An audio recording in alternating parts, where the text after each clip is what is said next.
cây rồng càng ngày ngắm lâu sa mang in trên hi căn hun tuần măng mô an chẳng may tu hi đôi hin lại na anh nghe yên lung ru em thì dài chiều nghe sira min hồn ta hàn đón về la ít yam thu đi sút lệ thì hiền cái riêng lâu che lâu mà thấy nghĩ mây đến là an cả lâu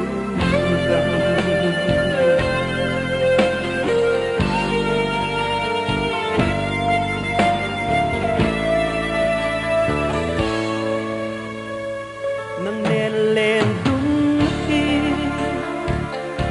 rem si lâu chua nắng ngày lung lên đi tuar sir mây na đam tên lên la du la ilung tung phá nghe trang a bên na che mang cha ô hàn đón về la ít yam thu đi sút lệ thì hiền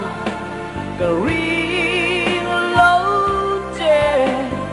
lâu mà cái nghe mây đưa na an cả lâu